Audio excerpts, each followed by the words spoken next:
Hi, it's Paddy Hirsch at Marketplace. So when you hear the word fiat in conversation, you might think, ooh, nice little Italian car. Well, when it comes to money, I'm sorry, but nice little Italian cars are not what we're thinking of. So where does the word fiat come from? Well, back in the day, if you took a dollar and walked into a bank a long time ago, you used to be able to get a certain amount of gold for that dollar because a dollar was worth a certain amount of gold. Of course, if you tried that today in the United States, you'd get laughed out of the bank. And the reason is because a dollar is what's, like most currencies, is what's called a fiat currency or fiat money. So what does that word fiat actually mean? Well, it comes from the Latin, let it be done. So if you're familiar with the phrase royal fiat is when the king or the queen, someone in power, decides that they want to do something. They do something by royal fiat. So the king might say, I want everyone's gold in the entire realm, let it be done. And because he's the king, everybody does it.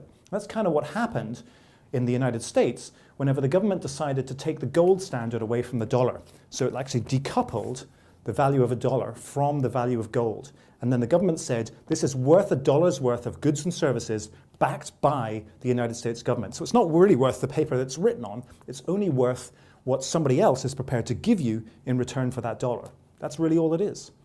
So because it's not backed by gold and silver, this is great news for the government, because the government can now go out and crank out as many of these as it needs to fund a war or to bail out a bank or whatever. It's great news. It's actually pretty good news for us as individuals because it means that now that our currency isn't tied to the value of a commodity like gold or silver, it means it's not going to be quite so volatile as it has been in the past. The bad news, of course, is that if the government prints lots and lots of those dollars, vast amounts of money goes into the system, it means you've got more dollars chasing fewer goods and services, and that can lead to inflation, where the value of your dollar is worth a lot less.